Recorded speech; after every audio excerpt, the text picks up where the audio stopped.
Tiwi. Halo, selamat malam teman-teman yang sudah hadir di Hmm. Zoom eventnya Bicara Passion malam hari ini ya. Nggak terasa ini sudah ke sekiannya begitu kan teman-teman kita di event Bicara Passion di Zoom Meet ini. Harapan nanti kapan-kapan semoga bisa offline ya kita bertemu begitu. Terima kasih juga untuk Teh Tiwi sudah memfasilitasi mewadahi Bicara Passion dan teman-teman yang bergabung di malam ini udah di sharing yang ke-8. Tentunya Teh Tiwi barangkali ada yang mau disampaikan malam hari ini untuk membuka kegiatan Zoom Meet kita. Aman sih sejauh ini tidak ada, tapi yang Oh, pasti ini aja mungkin ya buat teman-teman juga. Jadi bicara passion ini adalah wadah untuk menyampaikan atau juga menyalurkan passion-passion sambil kita berbagi. Jadi kalau misalnya Akang Teteh, Bapak Ibu memiliki mungkin buku yang pengen dibedah atau hal-hal lain yang menarik pengen dibagikan, nanti bisa berinformasi. Nanti kita akan wadahi acara webinarnya seperti itu. Dan memang kegiatan kita sejauh ini dilakukan 2 minggu sekali. Jadi supaya ada jeda ya, dan nanti mudah-mudahan bisa terus berkelanjutan supaya lebih banyak hal yang bisa kita sharingkan. Dan sebelumnya juga Bicara Passion pernah mengadakan kegiatan offline, ada beauty class. Nah, sebelumnya juga sempat juga kita ada public speaking. Kedepannya kita selain acara webinar terkait juga passion, kemudian buku, nanti mudah-mudahan bisa ada kegiatan offline yang lainnya. Kita sangat terbuka buat berkolaborasi ya, termasuk juga malam hari ini bareng Evington ini kedua kali karena 2 minggu lalu sama Tevogi ya kita bahas novel yang kita tulis berdua begitu, dan sekarang ini Tevogi bersama kawan-kawan dari Relasi Kuali juga menulis buku terkait makanan. Nah, kita bahas juga nanti, semoga kedepannya ada kolaborasi berikutnya, dan sekali lagi kita terbuka banget teman-teman. Jadi silakan kalau ada apa-apa bisa kontak saya, boleh ya, ada di grup juga. Terima kasih, demikian. Saya kembalikan ke Novita. Terima kasih Teh Tiwi sudah membuka kegiatan ini dan memberikan semangat untuk kami ya di event yang ke-8 di sesi Zoom sharing yang ke-8 Bicara Passion ini. Kisah-kisah di atas meja makan dan celoteh kehidupan dari halaman ke halamannya pasti pada nyangka memang ya hanya sekedar cerita makanan, tapi ternyata ada nilai-nilai tentang kehidupan, nilai-nilai tentang kepedulian, tentang kenangan, begitu kan ya, di cerita-cerita yang dihadirkan. Dan tentunya ini menghadirkan malam hari ini ada Teh Fogi. Selamat malam. Selamat malam, Teh Novita. Selamat Ada malam semua teman-teman. Malam. ada Teh Malia, ada Teh Ainin juga begitu. Nah, Halo, sebelum kita selamat malam ngobrol-ngobrol semuanya. dengan tiga narasumber cantik kita malam hari ini begitu ya. Novita juga izin sebagai moderator malam hari ini mau menyapa teman-teman semua. Selamat malam, ada Pak Kin, selamat malam. Ada Selamat malam, Teh. Kak Farida, ada Kak Buyuy, ada Kak Angela, ada Teh Tiwi, dan teman-teman nanti akan bergabung begitu ya di kesempatan malam hari ini.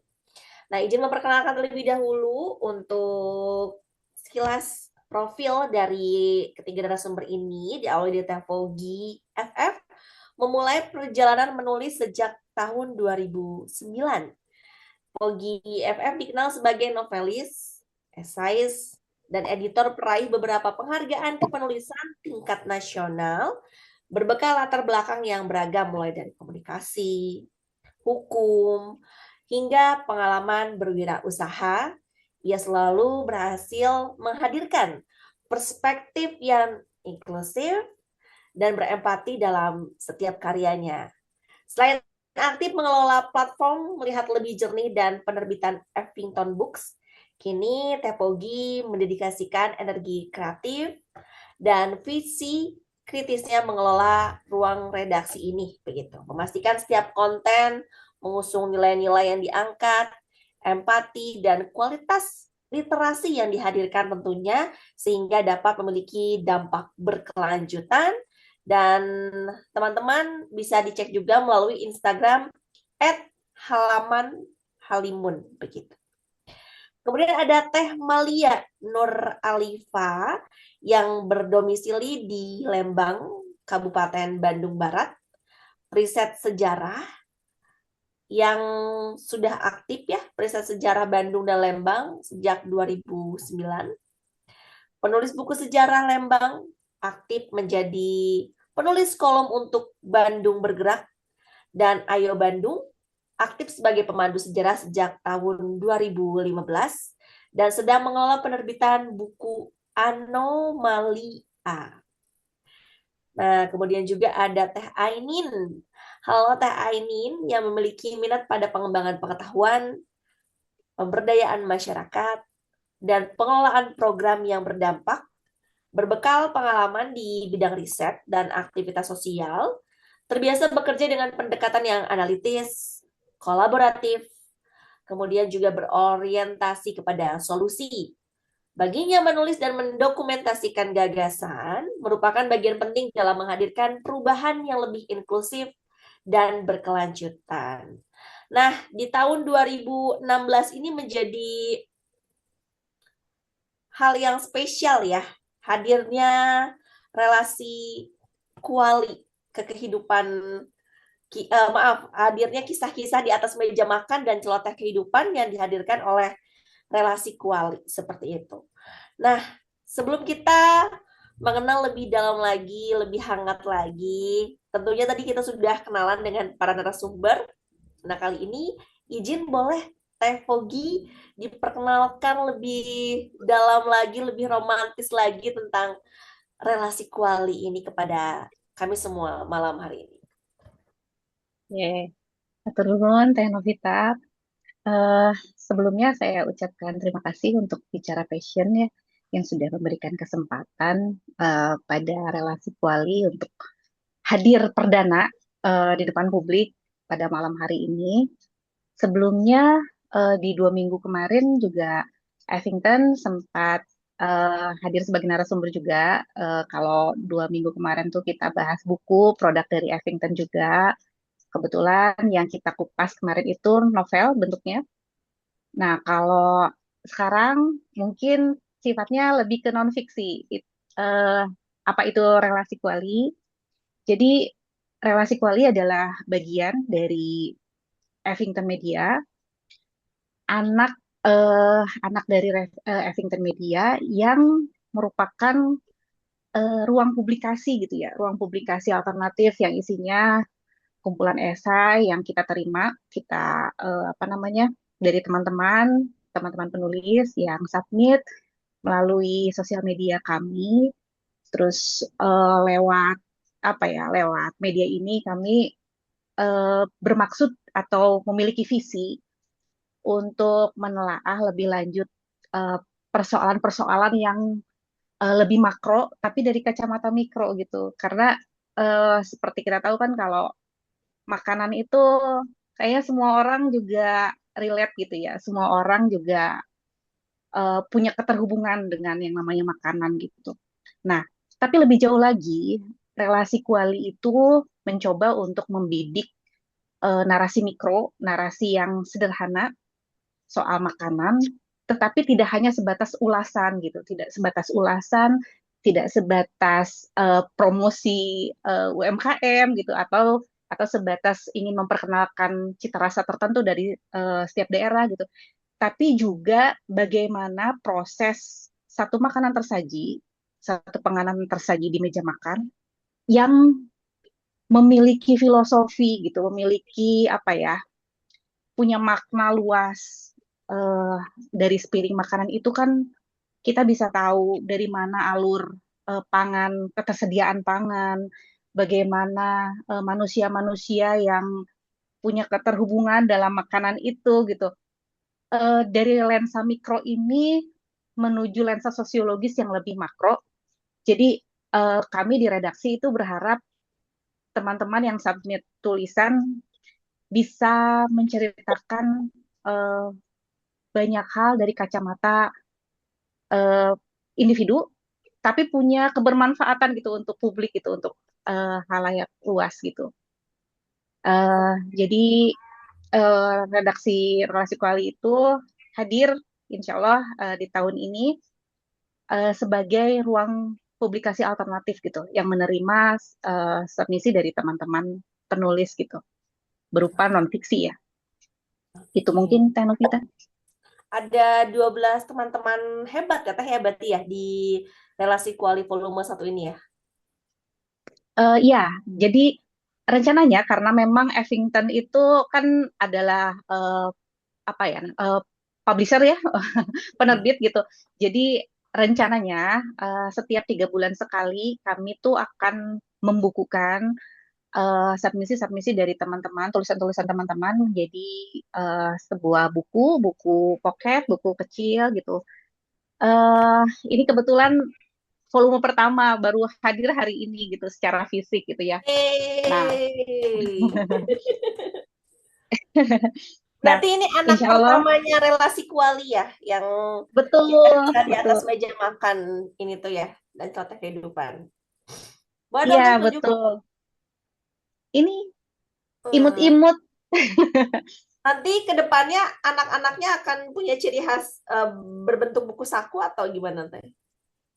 Iya, betul. Jadi karena memang produknya Evington itu berupa buku saku. Kenapa buku saku? Karena kita tuh ingin memasyarakatkan budaya membaca. Jadi kemana-mana orang-orang bisa bawa buku, ditaruh di saku, ditaruh di tas gitu, di sambil nunggu di antrian gitu. Jadi eh, tidak mempersulit orang-orang untuk membawa buku gitu di dalam tas mereka gitu. Jadi akhirnya filosofi dari pocketbook ini apa ya, membudayakan membudayakan membaca gitu ya. Itu mungkin Teh. Jadi biar bisa baca di mana saja dan kapan saja begitu ya Teh ya. Betul, Nah, betul. tentunya tadi selain dari tampilan bukunya yang sudah kita sama-sama lihat betapa cantiknya begitu ya sebelum kita mengetahui isi dalamnya nanti yang akan kita kupas begitu. Nah, kita juga pengen kenalan sama ini ya Teh sama tampilan websitenya. Nah, tadi Oke, kita udah lihat sedikit-sedikit gitu ya. Nah, teman-teman di sini juga bisa mengakses untuk websitenya yang nanti akan ditampilkan di share screen Mata Fogi untuk tampilan websitenya. kebetulan hari ini tuh kita Hmm. baru mempercantik diri gitu, mempercantik diri dalam tampilan yang baru nih, baru perdana malam hari ini ya. Coba kita tampilkan. Jeng, jeng, jeng. Hmm. Ini tampilan webnya relasi kuali. Di sini ada Relasi beberapa, kuali.com. ya, relasi-kuali.com. Ada beberapa bagian. Di sini juga submisi teman-teman itu kita bagi-bagi menjadi beberapa tema khusus gitu ya. Ada memori meja makan, ada ulasan budaya makan, ada kisah akar rumput, terus kemudian ada esai kritis pangan, dan ada pop culture. Nah, ini tampilannya. Ini kebetulan semakin hari itu yang submit tulisan makin banyak Teh. Jadi hari ini tuh memang sengaja memang apa ya namanya, mau kita coba eh, percantik dan kita buat lebih lebih ini lagi ya, jangkauannya lebih luas lagi gitu. Makanya, nah, ini juga kita membuka kerjasama seluas-luasnya untuk teman-teman UMKM atau teman-teman apa namanya, yang punya ya tenan usaha ya, yang Mhm. mungkin mau menaruh iklan di web kami. Ini juga ada tersedia di advertisement.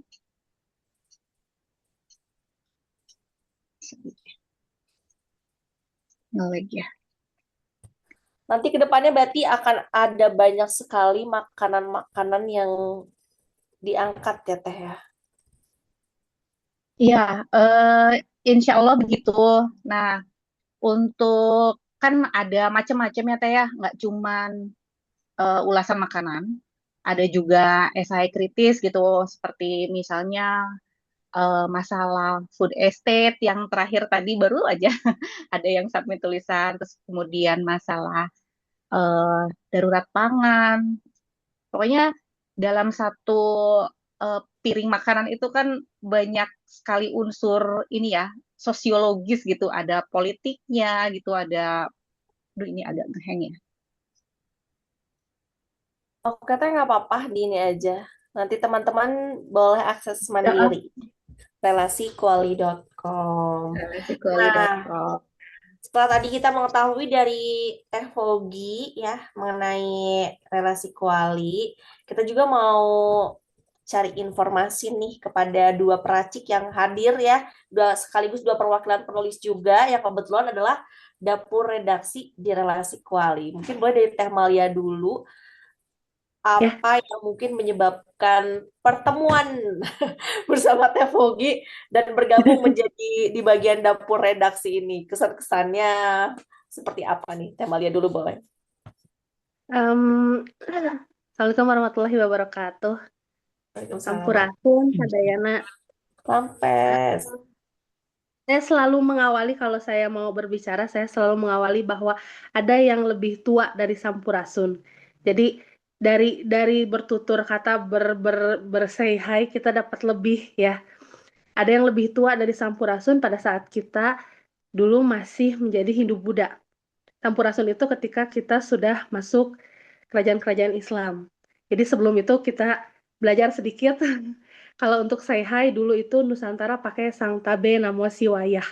Di dibalasnya sama Rampes gitu. Oh, Sang Tabe itu puja-puji untuk Siwa, Namo Siwaya itu untuk kita semua gitu. Jadi saya selalu mengawali dengan itu biar kita dapat lebih bahwa ada yang lebih tua dari Sampurasun seperti itu. Oke, jadi sebenarnya saya follow Tevogi itu udah lama banget. Terus kayak yang waktu pas apa buku-buku yang tentang perempuan-perempuan itu ya kayak bagus banget itu. Itu terus lama-lama ya suka nge-like gitu. Terus ngajak tuh Teh mau nulis nggak soal pangan, soal apa ya yang ada kaitan dengan makanan, kuliner, tapi ada rahasia sejarah di balik itu semua gitu. Nah, kebetulan saya kan ngerisetnya Lembang. Yang identik sama Lembang itu kan sayur sama susu murni ya. Jadi saya angkat aja itu jadi dua esai itu. Jadi untuk di buku pertama itu saya masukin dua esai. Yang pertama itu Koloni Surya Sumirat. Itu tentang cikal bakal kenapa di Lembang itu identiknya sayur. Padahal ternyata setelah saya riset itu baru-baru ada di Lembang itu tahun 1899. Jadi itu cikal bakalnya. Terus tentang susu ya Teh. Waktu itu saya cobain aja masukin ini. Karena yang saya riset kan kebanyakan berkutatnya di Lembang sama Bandung Utara ya. Gitu. Jadi saya pilih-pilih dari hasil riset dari 2009 itu ya terpilihlah itu tentang sayur. Nantinya berkembang menjadi kisah dalam semangkuk sup. Jadi kita kalau misalkan makan sup ya makan aja gitu ya. Padahal sebetulnya di dalam satu mangkuk sup itu banyak cerita. Misalkan dari wortelnya itu sendiri. Karena dari semangkuk sup itu tidak semua makanan sayur-sayuran itu yang berasal dari sini. Ketika saya menanyakan kepada para narasumber yang saya temuin, kebetulan almarhum ibu saya peneliti di Balai Penelitian Tanaman Sayuran, saya tanya ke beliau juga, sebetulnya makanan khas atau sayuran khas dari Lembang itu sendiri apa sih? Saya bilang sayur ya, makanya ada balai di sini. Oh bukan, katanya bukan sayur. Eh, Bebetian kalau kata orang Sunda. Bebetian tapi tidak dengan singkong, karena cassava itu dari Amerika Latin. Terus setelah saya tanya lagi, yang dimaksud dengan bebetian itu apa? Ternyata yang menjadi makanan khas orang Lembang itu dulunya hanya umbi-umbian kayak hui. Makanya badannya nggak pernah ada yang obesitas dulu itu. Karena mungkin memang ya faktornya terus kan jaraknya ya jalan segala macam, makanannya juga mungkin kadar gulanya rendah. Sekarang dengan Teh Fogi ngajak ke saya makin bisa melihat bahwa oh ternyata di Lembang itu bukan hanya susu dan sayur-sayuran aja teh. Jadi saya juga jadi terima kasih ya Teh Fogi. Jadi kayak oh jadi kayak berkembang gitu, berkembang. Jadi kenapa di Lembang itu kalau oleh-oleh ada tahu sekarang kan, tahu susu, bolu susu. Sekarang itu terkenal sama macanya teh. Jadi kalau kita beli maca di Lembang itu katanya beda, ada gitu ya. Jadi dari maca sendiri kan maca dari mana, susu dari mana gitu dan digabungkan dalam satu minuman yang jadi kekinian. Jadi dari saya masukin tulisan yang asalnya hanya sebatas riset sejarah karena adanya Teh Fogi ngajak untuk ngebahas kuliner atau ngebahas krisis pangan dan yang lain sebagainya, aku tuh jadi lebih bisa mendalami gitu bahwa sebetulnya riset aku itu dari satu riset atau dua riset itu saya bisa dikembangkan lebih banyak lagi gitu. Makanya terima kasih banyak Teh Fogi. Jadi otak saya podcastnya kembali terasah. Soalnya Sami-sami diem Teh. dulu podcast Kita Teh yang apa berterima podcast kasih. gitu. Jadi hatur nuhun Wah, Teteh. Saya jadi iya, nambah nambah wawasan dan saya juga jadi nambah apa ya kesadaran kesadaran bahwa oh iya ternyata dari hasil riset saya tuh bisa dikembangkan sangat banyak untuk iya. cerita-cerita di atas meja makan itu sebenarnya banyak sekali di Lembang itu gitu. Jadi terima kasih Teh Fogi seperti itu mungkin Teh perkenalan singkatnya dengan relasi kuali dan luar Iya. biasa idenya luar biasa gitu. Oke, tepuk tangan dulu atau semuanya buat relasi kuali. Kalau dari Teh Aini sendiri nih, awal perjumpaannya sehingga bergabung di dapur begitu kan ya, bergabung di dapur redaksi di relasi kuali ini seperti apa nih Teh Aini? Halo, Assalamualaikum semuanya. Waalaikumsalam. Ya, kenalin aku Aimin. Sebenarnya aku kenal sama Mbak Fogi tuh belum terlalu lama, tapi kita udah pernah ada project sebelumnya. Jadi sebelumnya itu kita ada project ini out of the topic, namanya melihat lebih jernih. Itu tentang isu kesehatan mental.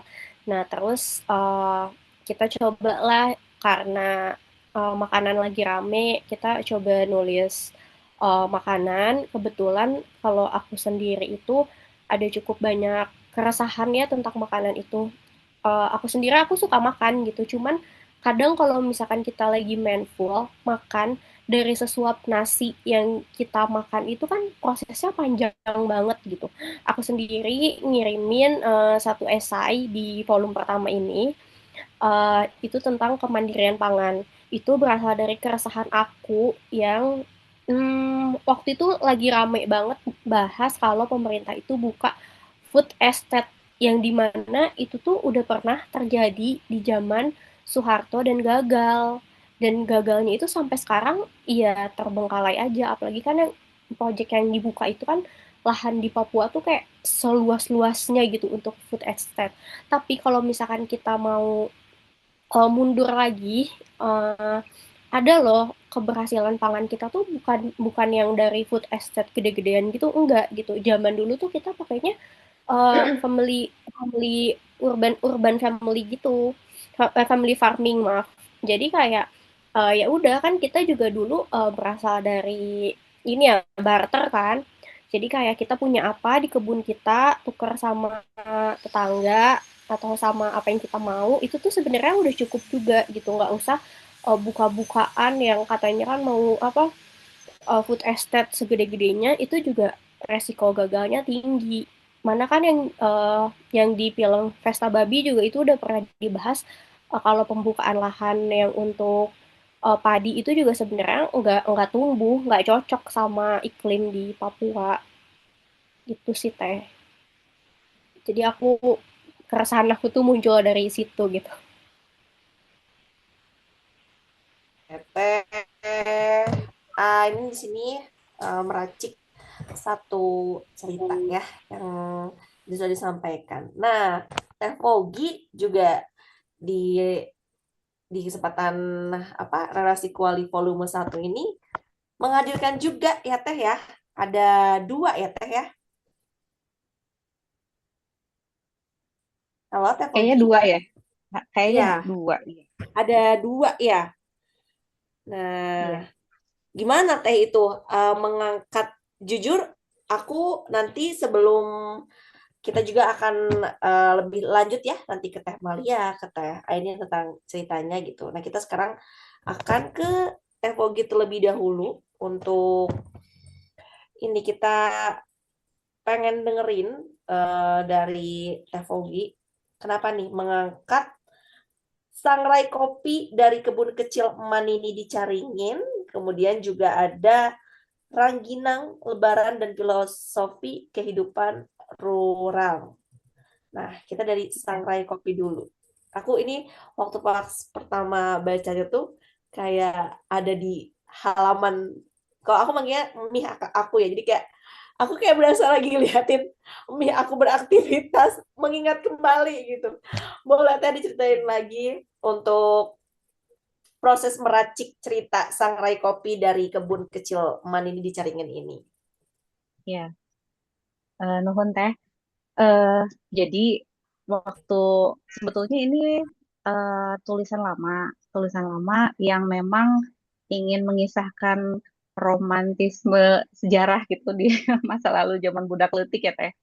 Zaman budak leutik kebetulan saya tumbuh di sebuah daerah suburban, daerah Caringin yang dibilang kota enggak, kampung juga enggak ya karena kan memang daerah industri gitu. Nah, kebetulan dari anomali wilayah yang kota enggak, desa juga enggak itu, eh, Manini itu apa namanya punya kebun kopi gitu di halaman belakangnya gitu. Kebetulan saya tinggal di sebuah rumah yang wilayah tanahnya tuh lebih besar gitu ya. Tanahnya lebih besar dibanding bangunannya gitu. Jadi si halamannya digunakan untuk berkebun macam-macam jenis varietas tumbuhan gitu salah satunya kopi gitu. Nah, Manini itu hafal betul gitu cara membedakan kopi yang bagus dan yang enggak menurut beliau gitu ya, menurut versi beliau karena kan enggak mengenal house blend kayak sekarang gitu ya. Kalau Manini itu ya memang betul-betul melihat apa namanya biji-bijian ya paling dari Pangalengan gitu, dari Ciwidey, dari Manglayang gitu. Nah, varietasnya sendiri sebetulnya sederhana ya enggak enggak banyak. Nah, dari rutinitas beliau nyangrai, ngambilin kopi, nyangrai, eh, ada sesuatu yang apa ya melekat dalam ingatan gitu melekat dalam ingatan terus saya juga jadi merasa kayaknya ingin mengisahkan kembali itu sekalian beromantisme dengan sejarah di masa lampau tapi juga dari hal-hal yang sederhana begitu dari sebuah kearifan gitu ya di masa lalu ya mungkin untuk beberapa teman-teman yang tinggal di kota saat ini mungkin tidak melihat itu gitu bagaimana seorang nini-nini nyangrai gitu ya nyangrai kopinya sendiri gitu terus menyajikan ke keluarga gitu setiap pagi bahkan juga beliau dengan versinya itu berniaga gitu dia jualan gitu jualan kopi versinya emak gitu meskipun nggak ngotot nggak lihat dapat surplus apa enggak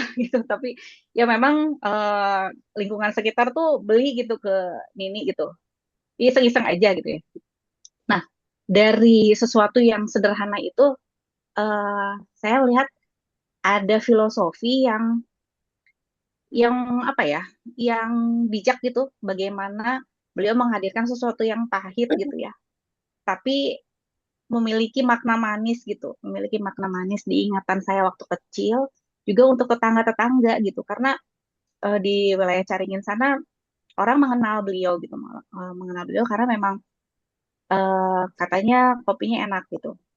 Mungkin dari kesederhanaan itu, dari pola pola produksi yang simple gitu, tidak rumit, tapi justru malah menghadirkan sesuatu yang kaya gitu, yang rasanya lebih richful gitu. Itu mungkin teh dari situ saya akhirnya menuliskan esai ini. Kebetulan waktu awal menuliskan esai ini dimuatnya di Hanya Wacana, di Hanya Wacana punyanya Pak Hawe waktu itu. Terus kemudian setelah izin ke redaksi di sana, saya apa namanya dimuat kembali gitu di Relasi Kuali. Ini kayaknya jadi esai perdana yang mengisi webnya Relasi Kuali gitu. Nah, dari contoh esai ini, eh, pengennya tuh ya penulis mengisahkan sesuatu yang bidikannya lebih luas gitu teh. Apa ya, segelas kopi atau makanan ramen misalnya kayak punyanya Mbak Roro ya. Hal-hal yang sederhana tapi bisa meluas gitu, yang punya daya jangkau luas, yang punya lensa sosiologis yang lebih luas, yang punya makna untuk khalayak lebih besar lagi gitu. Itu mungkin teh awal mulanya saya nulis soal kopi. Nah, wah. Nah, terus lanjut ke rangginang nih, ya. Makanan yang kayak jadi makanan wajib. Nggak tahu ya kalau di luar Pulau Jawa, tapi kalau di Sunda gitu, itu kayak jadi ada gitu, hadir di Tradisi ya. meja atau di ruang tamu gitu ya, dengan kalengnya yang khas. Kalengnya Iya, bukan kaleng keungguan begitu kan ya. Nah, cerita ini kenapa teh diangkat dan dihadirkan di volume satu ini? Rangginang, Lebaran, dan Filosofi Kehidupan Rural. iya. Sama itu juga rangginang juga lekat diingatan gitu, karena kalau dulu zaman saya budak leutik ya teh, rangginang itu nggak beli kiloan gitu, nggak beli di pasar, nggak beli di toko gitu, tapi bikin gitu. Jadi kalau menjelang Lebaran tuh memang almarhum bapak gitu sengaja nyari beras ketan yang bagus gitu, terus juga nyari terasi yang bagus, terus memang diolah. Nah, kita tahu Lebaran itu dari sengit terasinya gitu teh gitu, disangrai gitu. Dari situ tuh apa ya, vibes vibes Lebaran tuh udah mulai kerasa gitu. eh kita mau bikin rangginang. Nah, dari makanan olahan ini apa ya, ada ada kebersamaan yang memang lekat di ingatan saya gitu. Itu tuh rasanya menyenangkan sekali gitu. Mendengarkan takbir menjelang Lebaran gitu ya. Malam Lebaran tuh ngegoreng rangginang, wanginya kemana-mana. Itu tuh ada sesuatu yang membuat eh, apa ya, terkenang gitu, terkenang. Sesuatu yang sederhana yang sekarang sulit sekali gitu untuk didapatkan kembali gitu. Karena kan memang rata-rata sekarang tuh dapat makanan seperti itu ya pabrikan ya. Itu.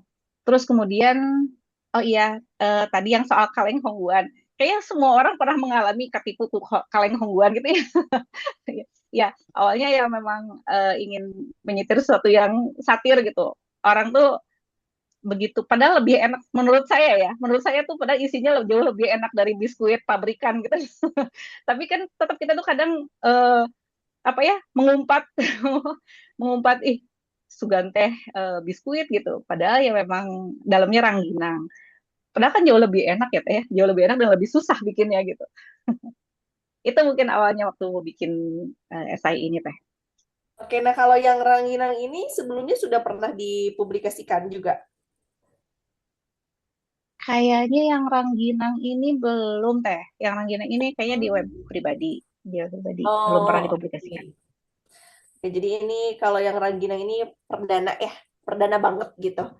Kalau yang Iya, tadi yang Sangrai Kopi itu perdana di bukunya dan sebelumnya sudah pernah ya dipublikasikan di website website ya teh iya, berarti ya. website Nah, ya betul. Ya, nah sekarang yang Rangginang ini perdana di bukunya begitu ya. Berarti ini untuk proses yang Rangginang, Lebaran dan Filosofi Kehidupan Rural ini di tahun berapa teh? tahun 2000, kayak bikin bikin esainya mah 2025 teh. Cuman tayangnya Mm-mm, mungkin 2026 ini. mm-mm. Kalau khasnya memang kalau Teh Fogi kayaknya kalau nulisnya sambil senyum ya, soalnya aku nggak tahu ya kayak dari kata ke kata terus kayak senyum-senyum gitu, atau memang waktu ngeraciknya lo sambil senyum-senyum gitu ya Teh ya, kayak sambil mengingat terus senyum gitu ya. Iya, apa ya, jok satir gitu. Karena kan memang niatnya begitu ya, Teh ya. Tulisan-tulisan di Ya. relasi kual itu pengennya ya Hmm. naratif gitu, naratif dan bercerita gitu. Tidak terlalu serius karena biar mudah untuk menyerap ke pikiran pembaca gitu, disukai karena lebih bercerita gitu. Jadi menggabungkan unsur storytelling ke dalam sebuah esai gitu. Karena kalau misalnya hanya sebatas esai ilmiah ya Teh ya, Hmm. ini kan ruang yang non formal gitu ya. Kan sudah banyak ya kalau kalau kita juga bukan jurnalis gitu.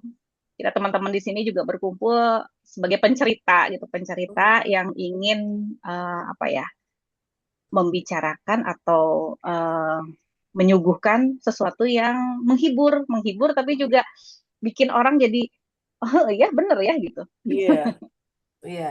Jadi edukasinya dapat, informasinya dapat, entertainnya juga dapat, maknanya juga Eh, dapat gitu ya Teh. Dan ini iya sepertinya betul. ini ya Teh Fogi, dari tulisan Teh Fogi itu seperti mengajak orang-orang, ayo nulis juga gitu. Karena menulis tidak serumit, tidak serumit itu, gitu nggak sih Teh? Kadang ada kayak Iya harapannya dengan orang bener. baca itu orang-orang jadi semangat menulis juga gitu. Ada kepikiran ke sana. Iya, sebenarnya selain karena kan Evington itu penerbitan ya, Hmm. selain selain kami ingin apa ya membudayakan budaya membaca, saya tuh selalu Hmm. percaya bahwa pembaca itu pada akhirnya akan menulis gitu. Ya. Sampai titik tertentu setiap orang yang membaca buku itu akan menulis gitu. Saya Hmm. sih percaya dengan itu gitu. Hmm.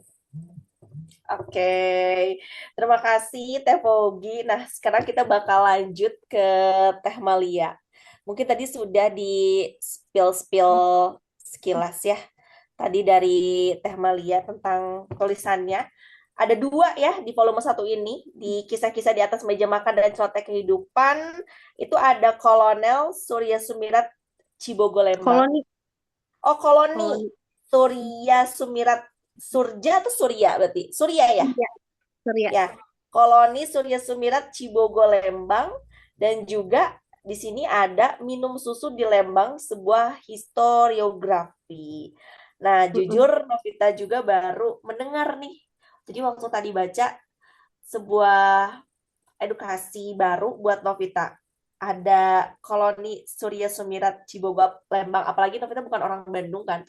Jadi kayak Mm-mm. wah, ini risetnya dari tahun berapa dan kenapa Teh Malia memilih ini menghadirkan di volume satu ini? Risetnya dari 2009, berakhirnya Wow, 2022. 2022. Untuk yang 2022. koloni aja 2009 itu berarti. Kalau koloni itu, jadi gini, kan saya tuh asalnya di Bandung, terus Hmm. pindah ke Lembang karena mama almarhum mama kan kerja sebagai peneliti di Balai Penelitian Tanaman Sayuran, biar dekat gitu. Terus akhirnya berdomisili dekat dengan kantor. Ternyata setelah di riset, kenapa sih gitu ya di wilayah tempat saya tinggal ini banyak sekali apa ya aspek-aspek pertanian gitu. Ada dinas peternakannya juga. Terus ada kalau sekarang tuh berkembangnya jadi ada rumah sakit hewan segala macam karena pertanian udah pasti lekat dengan peternakan gitu ya. Terus saya mulai berpikir, kenapa tidak saya cari gitu ya. Terus kan saya lebih konsentrasinya ke sejarah. Nah ini yang bikin saya heran, nggak ada yang nulis sejarah Lembang sebelumnya. Jadi otomatis datanya itu saya harus cari di data-data Belanda. Dan kalau cari data Belanda itu harus cari ke salah satu situs yang di situ memuat ada majalah, koran, tabloid. Itu kayaknya makanannya Pak Kim tuh nanti. Itu Hmm. dimuat dari tahun 1700 koran-koran sampai yang terakhir itu saya nemuin kisah Lembang itu ada tahun 1999. Nah, dari situ saya cari Saya pengen tahu tempat saya tinggal itu dulu sejarahnya seperti apa. Kenapa lekat dengan sayuran? Apakah sayuran ini dulu merupakan endemik asli dari Lembang? Karena saya kan konsentrasi risetnya di Lembang. Setelah saya cari, saya teliti lebih dalam, saya lihat peta. Nah, ini yang bikin saya bingung. Kan tempat saya tinggal itu namanya Cibogo. Bawah Cikole sedikit, jadi tempat saya tinggal itu tinggal jaraknya 1,5 kilo dari pintu Tangkuban Perahu.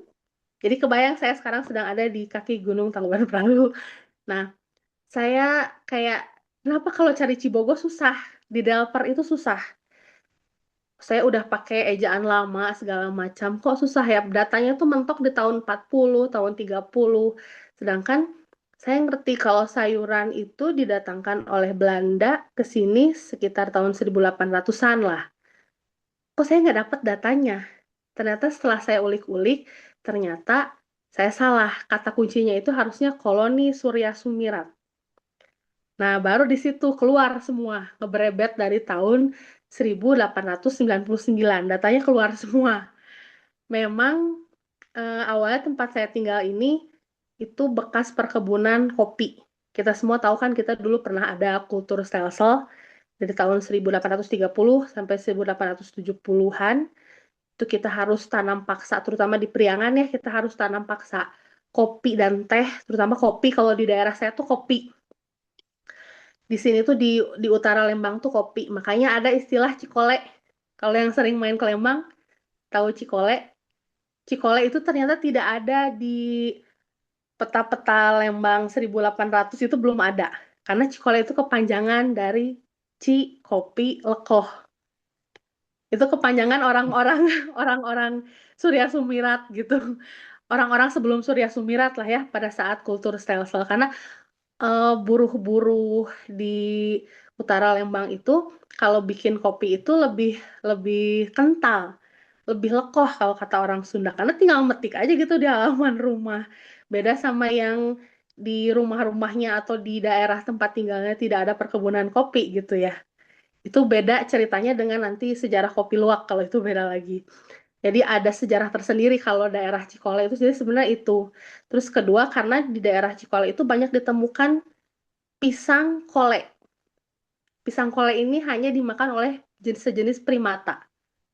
Dan ini masih ditemukan di bawah kawah upas. Kalau dimakan sama manusia nggak bisa.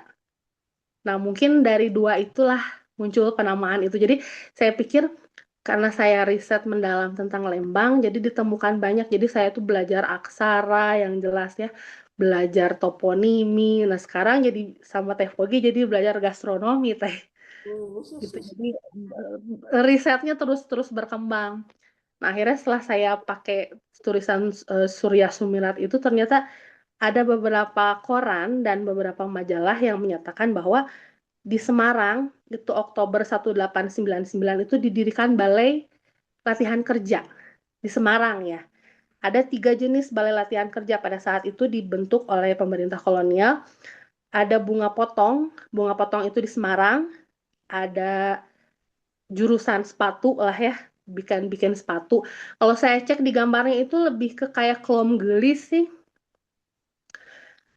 Jadi balai latihan kerja pembuat sepatu. Tapi kalau saya lihat di koran lamanya itu dia lebih mirip ke klom gelis. Jadi karena ada ukiran-ukiran segala macam. Nah, ini disimpan oleh pemerintah kolonial itu, kantornya itu di Batavia. Nah, terus yang sayur ini ditempatkan di Lembang, di bekas perkebunan kopi tersebut. Nah, akhirnya didatangkan 11 keluarga dari Semarang dan dari Cirebon. Nah, 11 keluarga ini didatangkan untuk istilahnya apa ya? Kayak mengganti tanaman yang sudah hampir 50 tahun ditanam di situ, sejak 1830 sampai 1870 harus diganti semua. Jadi kan kopi teh itu kan akarnya susah ya. Jadi 11 keluarga ini dia melakukan apa ya? Istilahnya ngebabad tanaman yang dulunya menjadi tanaman yang sangat dibanggakan oleh orang-orang utara Lembang gitu. Diganti akhirnya menjadi sayur-sayuran, dan sayur-sayuran itu pun tidak didatangkan langsung dari sini. Karena yang tadi saya sebut di awal, orang Lembang itu makannya bebetian, kayak umbi-umbian gitu. Jadi sebelum 1899 kita tidak mengenal wortel, tidak mengenal kol, tidak mengenal buncis kayak gitu. Itu semua didatangkan oleh pemerintah kolonial. Gitu kayak misalkan kentang aja. Sebenarnya kentang itu dia dari Bolivia, dari Peru. Akhirnya dikembangkan, akhirnya bisa ditanam di Eropa, dari Eropa bisa ditanam di sini. Terus kayak kol, itu dari daratan Mediterania sebetulnya. Dikembangkan juga di Eropa, akhirnya dari Eropa bisa ditanam di Lembang. Nah, akhirnya 11 keluarga itu diberikan pinjaman tanah. Silahkan diolah. Bayangkan satu keluarga saja bisa mengolah tanah seluas satu bahu. Satu bau itu 0,7 hektar. 20 bahu itu artinya 14 hektar satu keluarga. Otomatis kan satu keluarga 14 hektar, baru ada lagi satu keluarga lagi 14 hektar. Tetangga terdekat itu yang 14 hektar kemudian gitu. Kebayang, jadi tidak pernah say hi, hanya terus aja kesehariannya menggarap tanah gitu ya. Nah, akhirnya saya menemukan data lagi dari beberapa majalah, berkembang, dan saya menemukan data tahun 1938, barulah mengganti namanya menjadi Cibogo. Makanya saya selalu di awal ketika saya cari data pakai kata Cibogo, saya tidak akan menemukan data awal yang ternyata itu dari Balai Latihan Tenaga Kerja dari Semarang itu. Nah, tahun 1938 itu dari asalnya 40 bahu menjadi 40 bahu. Jadi dari asalnya satu keluarga itu menggarap 14 hektar, tahun 1938 menjadi menggarap hampir 28 hektar. Dan itu sudah beranak pinak. Makanya ketika saya wawancara tetangga-tetangga terdekat, mereka bukan orang sini. Uyut saya orang Semarang, uyut saya orang Cirebon, ya uyutnya yang orang-orang Surya Sumirat. Jadi kalau ke daerah Cikole, ke daerah ini, ke daerah Cibogo tempat tinggal saya, yang orang Sundanya, buyut-buyutnya orang Sunda itu jarang. Emang sih dedegannya kan sekarang ngomongnya udah Sunda, udah apa, saya lahir di Lembang apa, tapi kalau dirunut enggak. Mereka tuh dari Jawa. Itu dari perkembangan Surya Sumirat ini. Dan karena mereka lah gitu ya, Lembang sekarang terkenal menjadi sayurannya, menjadi kesegaran sayuran. Jadi kalau ada yang bilang mau jalan-jalan ke Lembang, oleh-olehnya apa, sayuran, nah itulah berkat koloni Surya Sumirat ini. Cuman yang menjadi mirisnya saya sekarang, karena di Lembang ini banyak sekali berkembang wisata kekinian ya, yang kita tahu di utara Cikole itu sekarang hutan pinusnya udah habis, udah ada ya tempat itulah Flying Fox kayak gitu, tempat selfie. Nah, sayurannya sudah mulai tergerus. Bahkan sekarang di Lembang itu saya tidak menemukan sayur petani yang mau menanam wortel. Saya selalu cek kalau misalkan itu tuh ada si ini, pas saya cek paling seladah karena cepet panen, lebih cepat menguntungkan. Terus mereka tergiur dengan perkembangan wisata kekinian.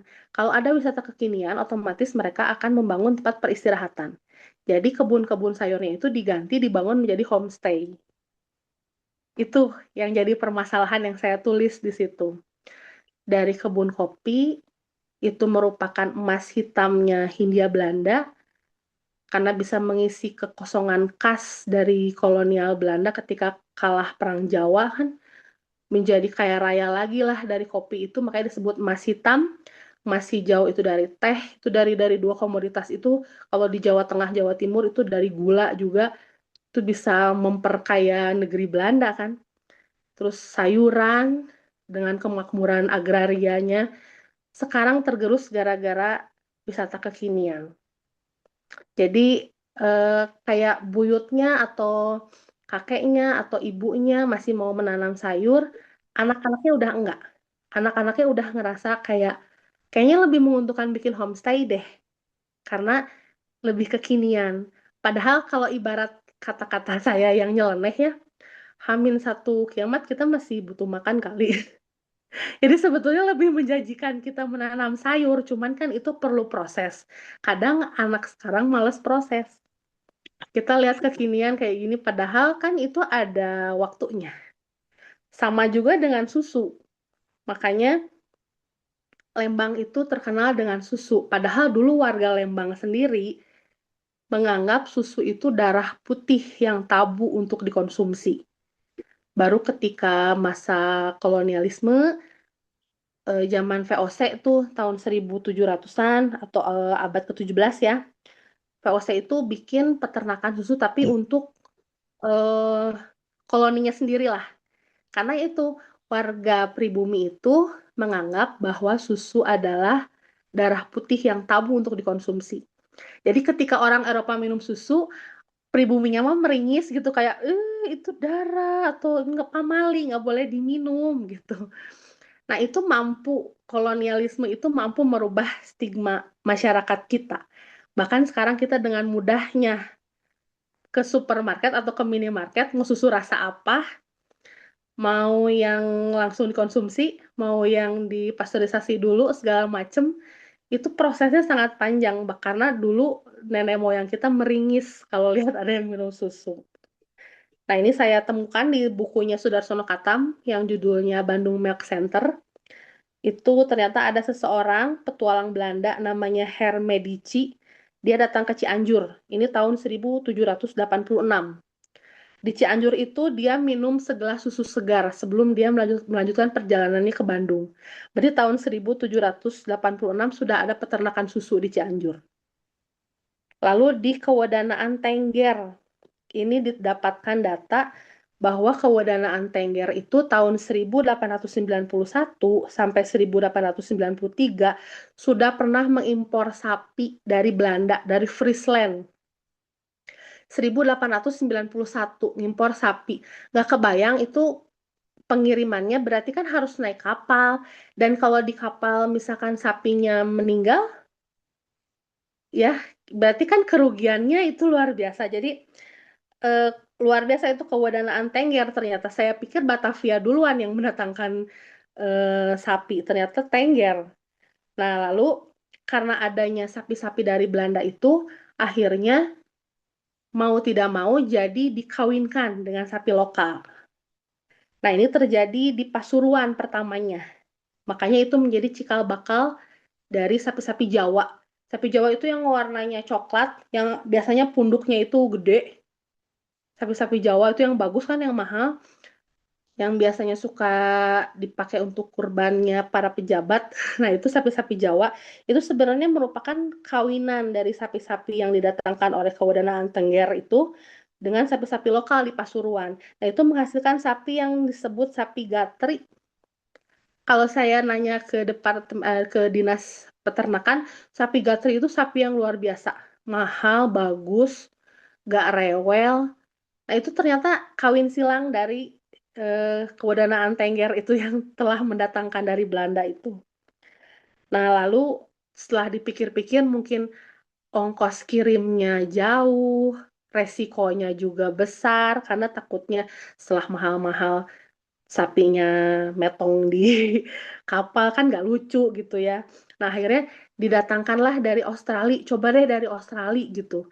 Itu tahun 1900-an akhirnya kita berhasil, Hindia Belanda itu berhasil mengimpor dari Australia. Itu lumayan lah menghemat biaya kapalnya gitu ya. Dan sapinya juga nggak terlalu stres gitu ketika datang ke Pulau Jawa itu. Cuman sayangnya ketika beberapa tahun dia bisa beradaptasi di Pulau Jawa, ternyata membawa virus. Kalau kita kan kenal kayak flu burung kayak gitu ya, ternyata sapi juga punya tuh flu-nya. Nah, itu sempat 1900 itu kayak mulai di stop. Tidak dari Australia lagi, sudah di stop, akhirnya balik lagi ke Belanda. Itu mulai kayak pemerintah kolonial itu mau minum segelas susu aja kerepotannya seperti itu. Kita yang nggak tahu ceritanya minum susu ya minum susu aja gitu. Beli susu misalkan di KPSBU atau KPBS ya tinggal angetin ya minum udah. Atau mau bikin puding, bikin apa olahan susu, sekarang kita bisa mendapatkannya dengan mudah. Padahal setelah kita cek sejarahnya, untuk mendapatkan bibitan atau anakan sapinya aja susahnya minta ampun gitu. Jadi dengan adanya relasi kuali ini, saya jadi bisa tersadarkan bahwa setiap makanan yang tersaji itu punya cerita sendiri, punya tempat gimana caranya kita bersyukur atas sesuap atau seteguk makanan atau minuman yang kita dapatkan hari ini gitu. Jadi secara tidak langsung dengan menguak kisah-kisah ini kita jadi lebih pandai bersyukur sebetulnya gitu. Seperti itu mungkin Teteh dari saya ya. Ya. Nah, kalau yang susu ini teh melewati Mm-mm. proses risetnya dari tahun berapa Apanya? untuk dihadirkan eh, buku di buku ini berarti sejak tahun berapa nih? Lebih duluan yang susu atau yang koloni? Dua-duanya hasil riset. Dua-duanya hasil riset dan ini dua-duanya baru saya publikasikan di Relasi Kuali. Baru Mm-mm. baru jadi fresh banget teh gitu. Jadi selama ini mungkin kalau di buku-buku yang saya buat lebih konsen ke itunya, lebih konsen kayak ke peternaknya. Kayak saya lebih konsen ke keluarga Ursone, saya Mhm. lebih konsen ke baru ajaknya yang memproduksinya. Tapi kalau di relasi kuali saya lebih menekankan kepada si susunya itu sendiri, si produknya itu sendiri. Nah, kalau si koloni Surya Sumirat juga saya lebih menekankan kepada sejarah gimana sih si orang koloni Surya Sumirat itu bisa mendatangkan kol, bisa mendatangkan kayak kubis kayak gitu ya. Bisa kalau bahasa Sunda tuh ngabukbak ngabukbak dari asalnya perkebunan kopi menjadi sayur dan akhirnya terkenal seperti sekarang. Jadi lebih konsen ke objeknya, lebih konsen ke nanti yang akan menjadi hidangannya gitu. Kalau di riset saya lebih konsen ke koloni Surya Sumirat ini yang mendatangkannya kolonel siapa, lebih ke gitu. Ada campur tangan militer siapa, lebih ke gitu. Tapi kalau di relasi kuali ini saya rubah jadi lebih konsentrasi ke objeknya gitu. Seperti itu. Oke. Dan itu pertama banget di publish di relasi kuali. Dua-duanya. Ya.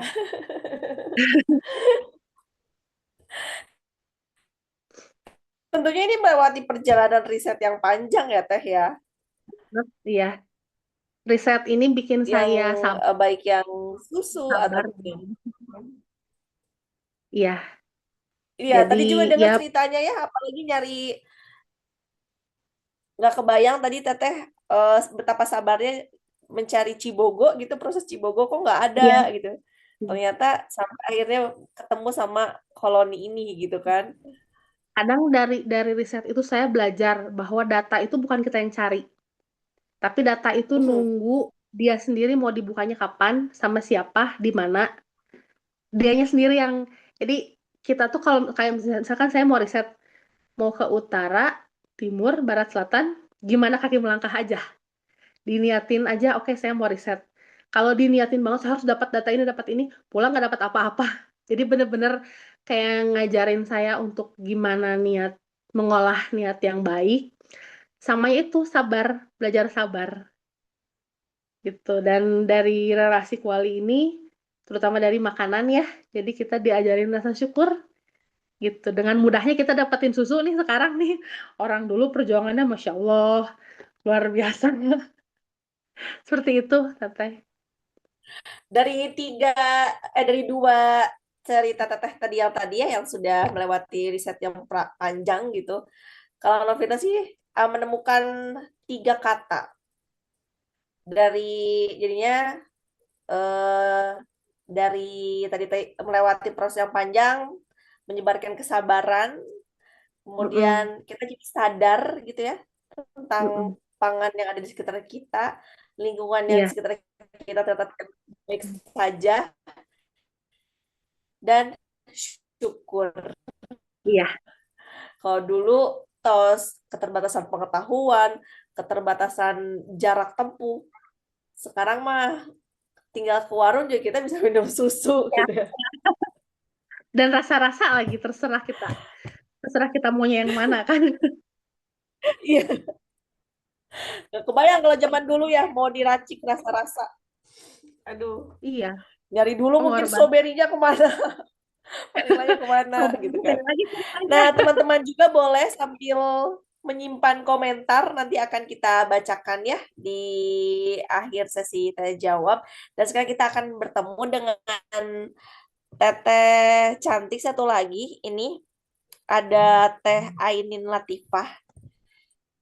Teh Ainin, terima kasih banyak sudah menghadirkan kemandirian pangan berasal dari family farming, bukan dari food estate yang memang menghadirkan pengetahuan baru juga untuk kita semua. Nah, ini proses risetnya Teh, kenapa ini diangkat dan berapa lama untuk proses risetnya sehingga hadir di kisah-kisah di atas meja makan dan celoteh kehidupan ini, bagaimana nih perjalanannya? Iya, kalau misalkan tadi baca tulisannya Mbak Fogi sambil senyum-senyum kan, tapi kalau saya mah kayaknya baca tulisan saya sambil kerung-kerung gitu loh. Karena uh, sebenarnya itu tuh datang setelah saya nonton Pesta Babi gitu. Ada banyak pertanyaan di kepala saya gitu yang saya rasa tuh belum tuntas gitu. Terus akhirnya saya cari-cari sendiri gitu. eh bahwa tuh sebenarnya awalnya tuh saya mikir ya setelah nonton si Pesta Babi itu kayak kenapa ditolak? PSN kan bagus juga.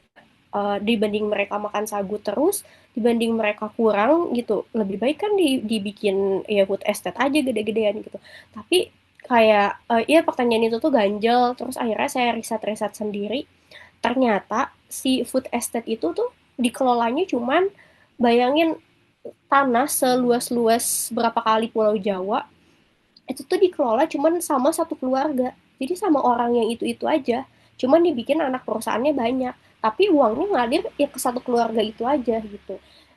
Makanya kenapa itu ditolak gitu. Selain itu juga kan tentunya ada kayak hukum-hukum adat yang dilanggar. Karena kita tahu kan hutan itu bukan bukan cuma sekedar isinya pohon, tanaman gitu, tapi itu sumber kehidupan di mana ada warisan dari leluhur dan nenek moyang. Di sana juga mereka apa ya, pusat edukasi di mana mereka belajar obat-obatan dan lain-lain gitu. Bahkan tuh ada beberapa hutan di Papua yang itu jadi tempat curhatnya para perempuan gitu di sana. Jadi sebenarnya buat bikin food estate itu nggak cuman orientasinya economy of scale aja gitu. Oh, bakal berhasil, bakal nggak cuman kayak positifnya aja kayak gitu gitu. Karena di balik itu ada proses panjang yang dilewatin gitu aja. Tadi satu mengabaikan hak-hak adat gitu. Selain itu juga jelas ya krisis ekologis gitu. Hutan dibuka secara besar-besaran itu pasti merusak juga tatanan alam mereka gitu. Jadi dari situ sih dari abis nonton Pesta Babi banyak pertanyaan-pertanyaan yang akhirnya saya riset-riset dan saya kirimin ke relasi kuali gitu. Gitu sih teh. Berarti itu di tahun 2026 atau 2025 ya? Berarti 2026 baru. 2026 ya. Dari hadirnya keresahan tersebut sampai hadir di buku ini begitu kan ya. Nah, terus yang tadi sempat dibahas juga tentang family farming nih. Itu risetnya untuk sistem family farming ketemunya di mana nih? Iya, tadi kan balik lagi ya, kalau misalkan hitung-hitungannya buat ekonomi, untuk Hmm. kesejahteraan gitu, apakah benar si proyek PSN ini atau pembukaan lahan besar-besaran untuk food estate ini beneran untuk petani gitu loh. Hmm. Alih-alih untuk petani kan tadi balik lagi, itu semuanya tuh dikelola cuman buat satu Ya. keluarga loh ngelola hutan seluas itu gitu buat Hmm. dijadiin food estate. Alih-alih orang-orang sekitar yang sejahtera, justru mereka tuh kayak cuman jadi buruh di tanah sendiri gitu. Nah, akhirnya saya riset-riset kalau misalkan nggak food estate, apa solusinya gitu. Hmm.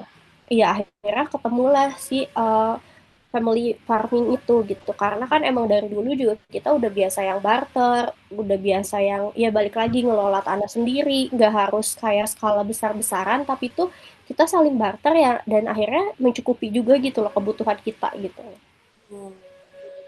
Begitu. Nah, dari Teh Ainin ini tulisannya ya, aku merasakan bahwa ini hasil dari apa ya, apa pikiran-pikiran Teh Anin, hal-hal yang janggal disuarakan. Ini kita juga jadi mengetahui ya, teman-teman, hal-hal yang menjadi keresahan yang ada di negara ini khususnya, begitu ya.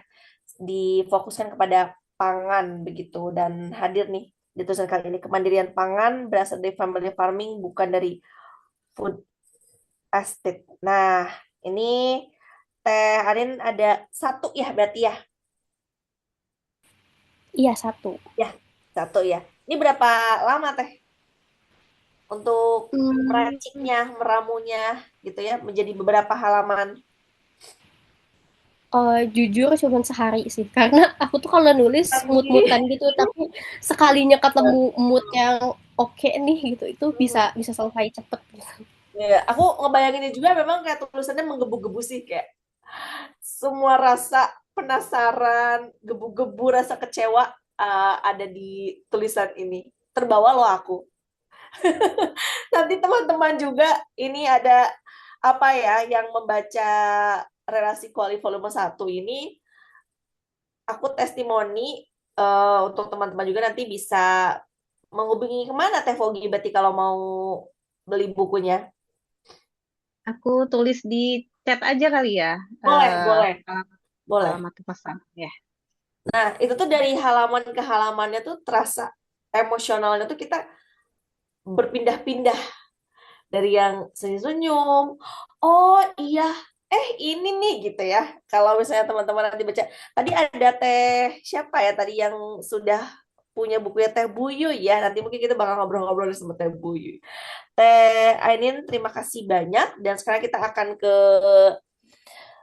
untuk sesi tanya jawab nih. Mau nanya ke siapa dulu? Mau ke Teh Ainin, mau ke Teh Fogi, mau ke Teh Malia, atau Teh Buyui kalau available mau memberikan testimonial sebagai pembaca, boleh ya. Di sini udah hadir siapa aja nih? Ada Kak Diksi, halo, ada Kak Clara, ada Kak Eka, Kak Tusi, Kak Sarah, Kak Novi, Pak Kin, halo, Kak Farida, halo.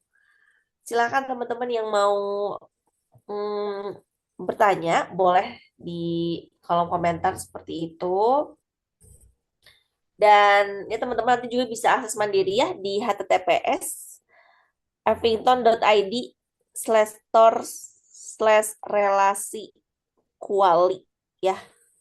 Di sini nih ada di kolom komentar. Nanti langsung ya berarti nanti untuk proses pembeliannya lewat website tersebut ya Teh ya. Ya betul, itu store ya. Jadi semua prosesnya ada di sana. Oke. Teman-teman tadi kita udah membahas ya dari pangan menjadi kenangan, menjadi apa sejarah, kemudian juga pergejolakan, kemudian juga menjadi sebuah pengetahuan berawal dari pangan yang ada di Indonesia tercinta ini, begitu. Teman-teman barangkali ada yang mau bertanya mengenai proses meracik dari cerita-cerita ini yang dihadirkan oleh 3 penulis di volume 1 ini, boleh. Silahkan. Ada yang mau bertanya, Kak Tusi, boleh kalau misalnya mau bertanya. Teh Buyui, halo. Ada siapa lagi nih? Ada Kak Sarah.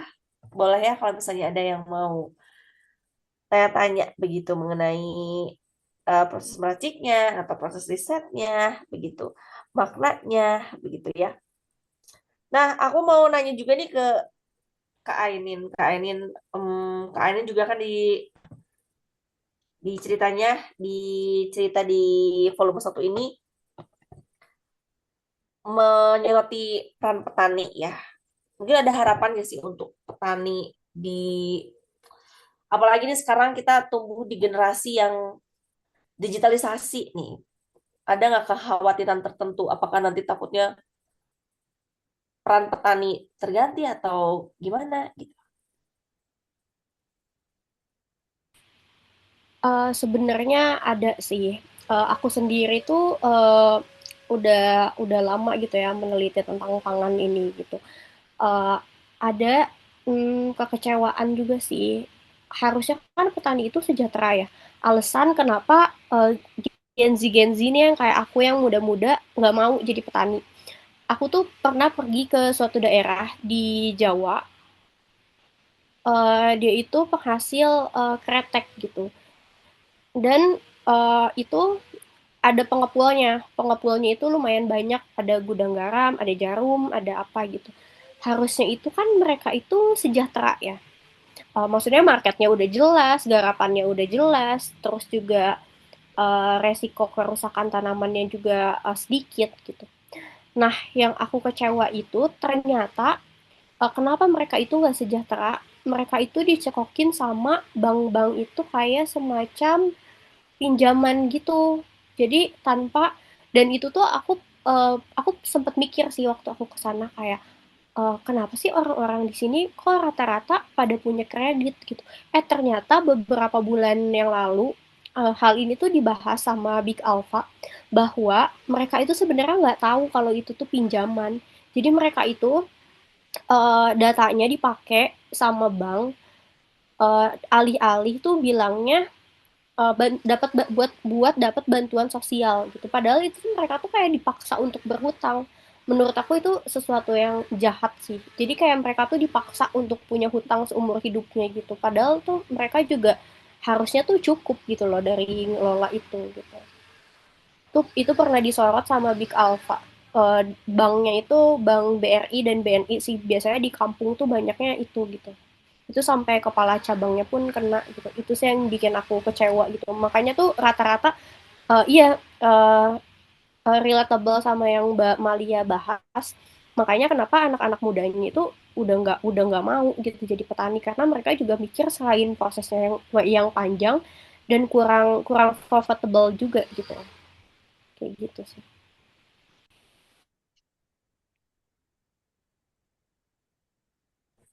Nah, teman-teman di sini ada yang mau sambil sharing-sharing, baik dari segi penulisan, dari cerita, boleh ya. Dan ini kita mau ke Teh Fogi.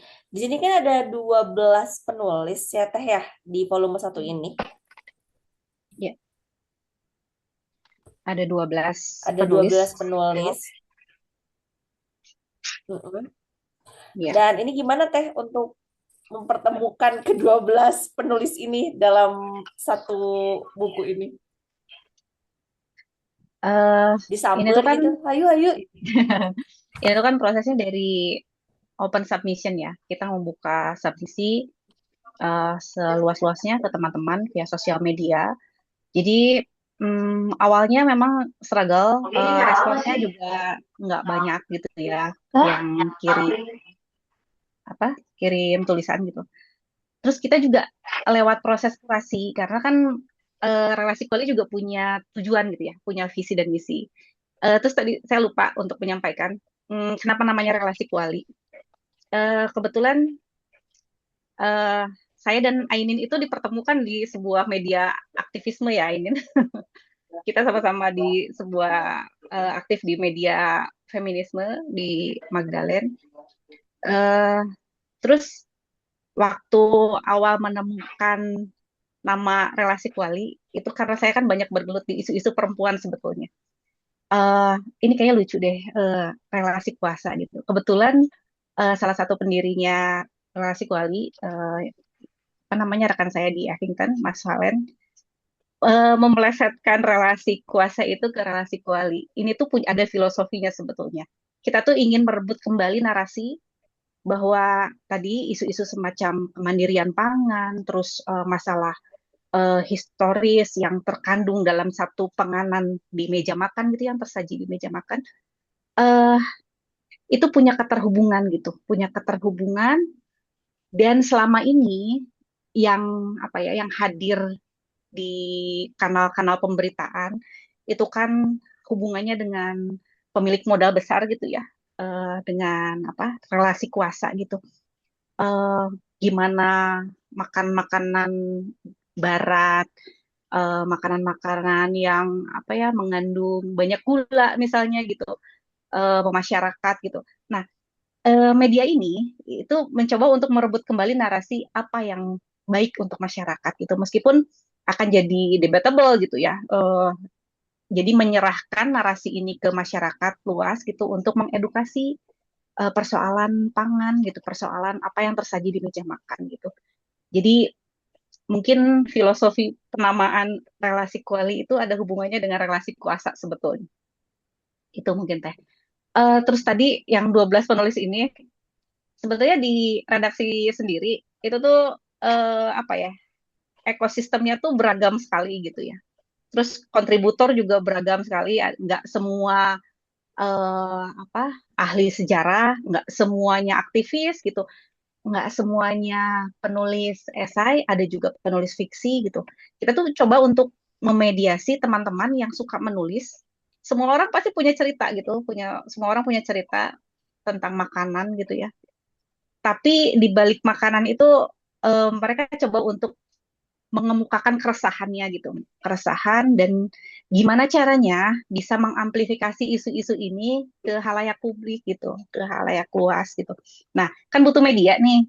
Nah, kayaknya relasi kuali hadir untuk itu gitu, untuk mengamplifikasi isu-isu persoalan tadi, kemandirian pangan, kesejahteraan petani, masalah historis gitu, terus juga romantisme, ada juga ulasan pop kultur gitu ya. Jadi semoga bisa memediasi banyak orang gitu, banyak pihak gitu. Nggak cuma apa ya, esais uh, historis aja gitu ya, macam-macam di dalamnya gitu. Itu mungkin teh. Oke, nah ini di volume 1 ini ada 70 lebih halaman ya, 70 Iya, sekitar ada 78 halaman. 78 halaman. dengan tampilan yang bisa Oke. fit dibawa kemana-mana. Imut-imut. Ini menghadirkan suguhan baru untuk kita semua ya tentang pangan begitu ya teman-teman ya. Kak Eka, Kak Tusi, Kak Trisia Siska, Kak Sarah, Kak Novi, barangkali mau tanya-tanya boleh. Kak Kin, kalau mau tanya-tanya boleh. Kak Iyas, halo. Kak Farida, halo. Kak Clara, halo. Kak Buyuy. Aduh, penasaran banget nih sama Teh Buyuy dari sisi pembaca ya. Teh Buyuy bisa on nggak? Pengen nih, pengen ada. Ini udah on. Oh, udah nih. Ada ya? Sebenarnya saya mau membaca karena bukunya itu sampai beli hari ini. Terus tadi juga sempat WA sama teknologi, katanya kan ada di webnya. Kebetulan saya itu orangnya masih konvensional, jadi saya baca itu ya buku harus dipegang, saya baca, saya warnai itu buku barunya, jadinya itu baca itu memang baik judulnya ada, dan situ itu judulnya menarik ya, yang paling saya pengen baca banget saat itu yang lagi kan tahu karena emang gue kan ngingetin banget makanya Mahku dulu itu si apa namanya kain kombuan serta isinya kue-kue gitu ya.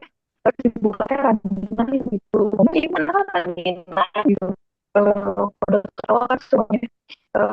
Jadi dia ngingetin saya, jadi emang begitu lah ngingetin saya tentang si kain kombuan di sini gitu.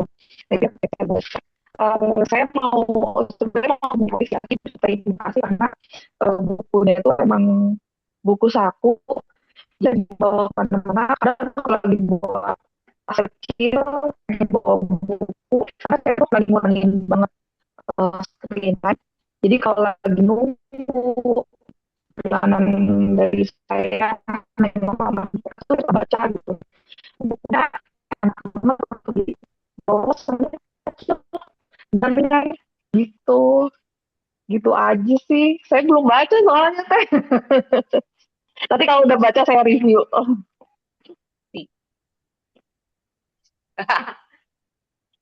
Tapi ini ya, udah udah kebayang gitu nanti dari setiap halaman ke halamannya untuk emosi yang ada gitu ya.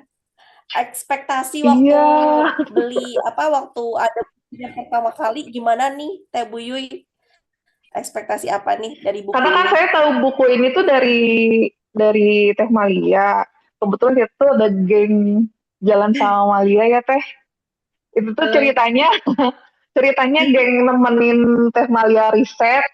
Padahal kalau misi saya eh, lebih ke makannya. Kebetulan kita satu geng tuh suka makan. Jadi begitu ada buku ini tuh, wah iya mazhab Dahriyah ya Teh gitu. Terus karena ada beberapa apa namanya ya ada Teh Malia di situ, saya tuh seneng banget kalau ada teman atau orang yang saya kenal mereka punya karya, saya tuh suka gitu. Jadi begitu Teh Malia, ini ada buku ini terus ada Teh Malianya. Terus udah gitu kisah-kisah meja makan kan kebayangnya tuh makanan gitu ya. Jadi, aduh Teh Malia aku mau gitu. Kalau sama Teh Malia kadang kan kalau ngobrol tuh, iya nggak bakso di mananya nu enak gitu. kita balik lagi Tapi kalau ini belum ngomongin ada. sejarah ke makanan ya. Ngomongin sejarah juga Iya pasti jadi balik lagi ke makanan kita mah. jadi ngomongin sejarah tuh ya enggak sejarah begini terus tapi balik lagi ini makanan juga nih makanan gitu enak kayak gitu-gitu. Pas kebetulan kan ini kisah-kisah di atas meja makan ya. Jadinya oh ini berhubungan sama makanan nih. Teh Malia aku mau gitu. Tapi jadi buka ini teh. Ada Teh Faridah juga tuh. Teh Faridah juga sama satu geng sama kita. Oh iya, Mungkin udah dapat oh ada Ah, Kak Farida ya. iya, bener nih. Teh Teh Faridah juga Farida, bukunya halo udah Teh Farida. Nih mau sehat-sehat nggak Teh Farida? Halo, selamat malam Teh. Hai. Sama bukunya udah keterima, thank you. Eh, Teh Farida boleh dong ceritain ekspektasi apa sih dari buku ini yang ada di pertama kali di benak pemikiran Teh Faridah nih tentang buku ini, ekspektasi pertama apa sih gitu? Eh, Kenal sama makanannya lebih ke ya, lebih personal aja kayak sejarahnya gitu ya kalau dari apa yang Teh Malia share di grup gitu. Mhm. Mm-mm, Berarti ini nanti gitu. sambil mungkin next ngebahas sambil ngobrolin buku juga nih kayaknya ya Teh Malia ngobrolin buku. next ya, next. Ngebahas sama khusus Buyuy kayaknya. Aduh jadi izin. Ini Oke. harus nulis sejarah bakso. Ini berarti rumahnya deketan kah? Teh Buyut, Teh Enggak, Farida, Teh Malia. Oh enggak? Kita tuh jauhan, jauh Oh, jauh di mata dekat di rumahnya hati. jauh. oh iya. Didekatkan oleh karya ya. Nah, siapa aja yang udah ada Boleh daftar. bukunya di rumah? Ada Teh Farida, ada Teh Buyuy. Nah, teman-teman juga nanti bisa akses mandiri ya di website yang sudah Teh Pogi ketik di kolom komentar seperti itu. Oh, Gimana itu mah teman-teman? Teh pembukaan Pogi Teh. kayaknya banyakin deh buku-buku ini ya buku-buku ukuran gini ini tuh nemenin banget loh ke kemana-mana buat Iya, aku maksudnya. benar. Bisa Si. dibaca dimanapun ya.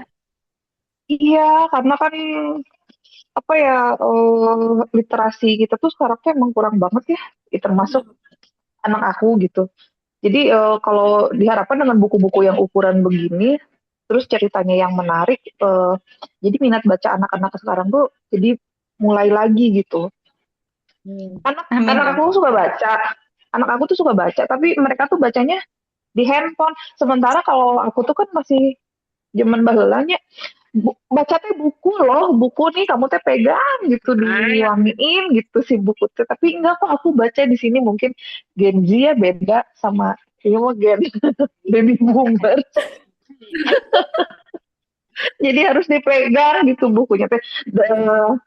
Dengan harapan kalau bukunya segede gini anak-anak juga minimal mau bawa-bawa dulu deh gitu. Karena kan bukunya juga ringan. Saya sih pengennya ya literasi kita bangkit lagi gitu. Bisa sambil nyumput ya Teh ya. Iya, Iya. Bisa sambil nyumput, iya betul. Bisa sambil Sembari ngebahas nunggu seblak asaknya.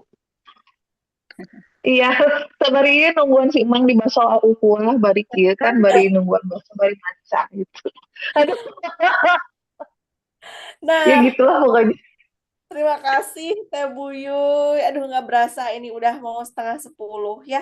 Teman-teman barangkali ada yang mau bertanya. Pak Kin, ada yang mau disampaikan kah di malam hari ini? Ada sedikit yang mau disampaikan. Silahkan. Assalamualaikum warahmatullahi wabarakatuh. Waalaikumsalam Waalaikumsalam Salam warahmatullahi warahmatullahi wabarakatuh. wabarakatuh. Waalaikumsalam warahmatullahi wabarakatuh. Terima kasih bisa bergabung dengan Jumit malam ini. Atur nuhun, Teh Novita, Teh Pogi, Teh Malia, dan yang lainnya.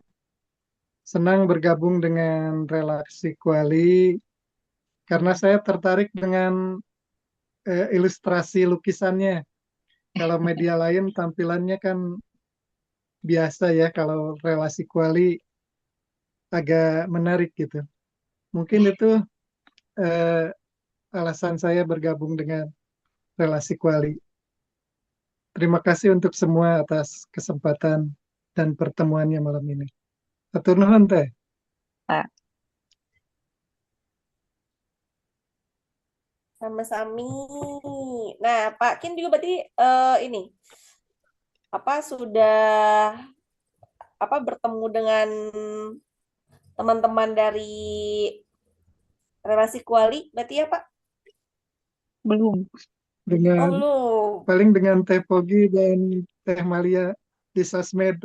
Oh, Belum secara fisik belum ketemu tuh. Ya, siap-siap Pak. Untuk teman-teman yang lain, apakah ada yang mau sharing-sharing lagi? Pak Kin dari Bandung, Pak Kin. Di Subang, Oh, Bandung Subang. Utara, utara sekali. Deket ke Teh Malia berarti ya? iya, Kelewat, lewatin, lewatin, Teh Malia kelewat. lewatin. Di sini teman-teman ada yang dari luar Bandung juga kah? Boleh absen-absen? Ada kontributor juga Teh di sini tuh. Oh iya, Ada siapa beberapa Teh orang. namanya? Ada Mbak Iyas. Beliau juga salah satu penulis yang ada di sini di buku. Hmm. Terus ada Pak Kim. Halo Mbak Pakin tuh Iyas. buat gua ya. Iya. Pak Kin. Pak Kim. Mhm. Pak Kim menulis juga. Pak Kim itu nanti di volume 2 mungkin ya Pak. Belum masuk ke yang volume 1. Nah kalau Mbak Iyas ada di volume 1. Ada tulisannya di buku ini. Oke. Teh Fogi, Teh Kalau Fogi, yang bias tuh yang Halo, kita halo, iya ya. bicarakan ketika membicarakan makan bersama ya. Teh Fogi. Punten kalau ini tuh penulisnya ada di Bandung, rata-rata di Bandung atau ada yang di luar Kalau Mbak Iyas itu di Bandung? Jakarta. Mas Valen Jakarta. Banyak yang dari luar Bandung juga. Ada yang dari Subang, Pak Kin. Dari Lembang. Eh, Soalnya, ada soalnya ada kalau kalau bukunya belum tanda tangan, kayaknya belum belum dilegalisir tuh belum oh sempurna iya tanda tangan ya Teh. 100% gitu. Iya.